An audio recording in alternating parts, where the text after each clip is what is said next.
Tell me a bit about your day. Has it been? I've been quite slothful today, which isn't very typical or characteristic of me. Usually I'm running about the place and kind of constructing tracks and going for meetings. But today I confess that I spent much of it drinking Assam tea and chilling out. Yeah, I was trying to indulge in cathartic processes. That sounds like the opposite of my day. Yeah. I envy your day. Thank you. Yeah, it's kind of like felt like my weekend. I enjoyed it. Yeah. So tell me a bit about you. How did you first get into music? I've been into music when I was about yay high, even smaller than I am now. I was never a giant as a child, and I started writing music from about the age of 10.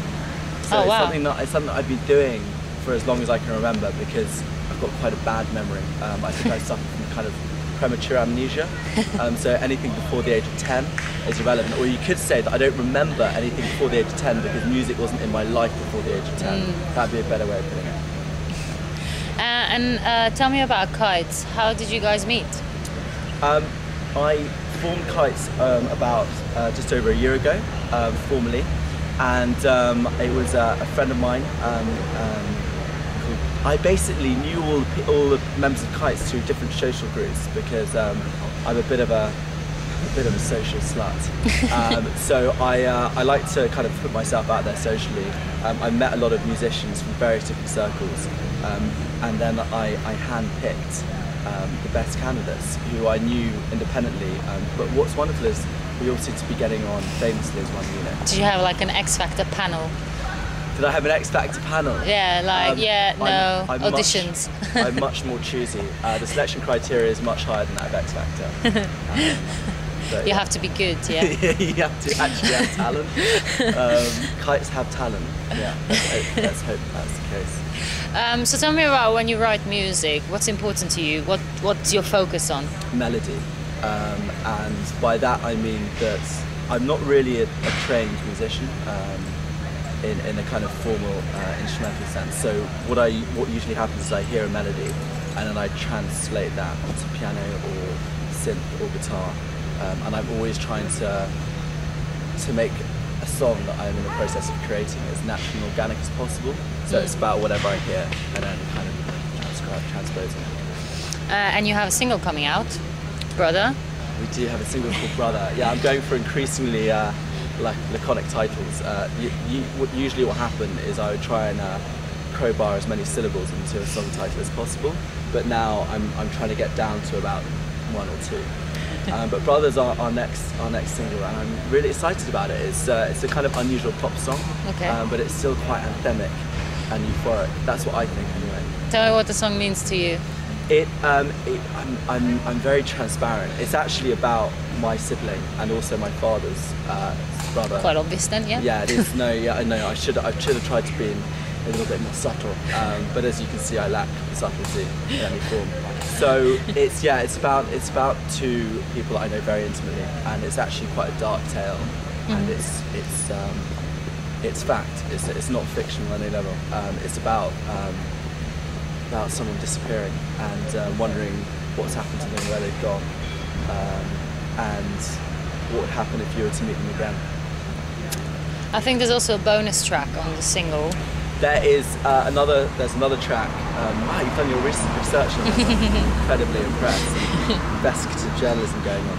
There is another track called Art Tastes Better Blind, which is about how artists like to be self-pitying and destructive because they think that will propel them to greater creative heights. Oh, you like it's about acknowledging that process of self-pitying and woe is me, and creating something hopefully quite positive out of it. But Art Tastes Better Blind is the more traditional single, but I don't know if we've made the right decision, but we're just releasing everything. We're trying to get the music out there. Does that apply to you then, the tortured artist? I think you have to be a little bit tortured in order to try it. I think that's certainly important, but what I wouldn't be. I'm self-aware enough to know that my tragedies are fairly insignificant in terms of you know, what's befallen other individuals in this world. But you know, we all have our own hang-ups, and I think it's important to try and get that out, yeah, and express that in some way. And obviously you're playing tonight. We are playing tonight. Tell me a bit about your live shows.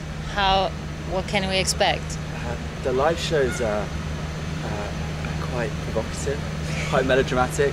I'm generally trying to either seduce the audience or pick a fight with them just through my eyes.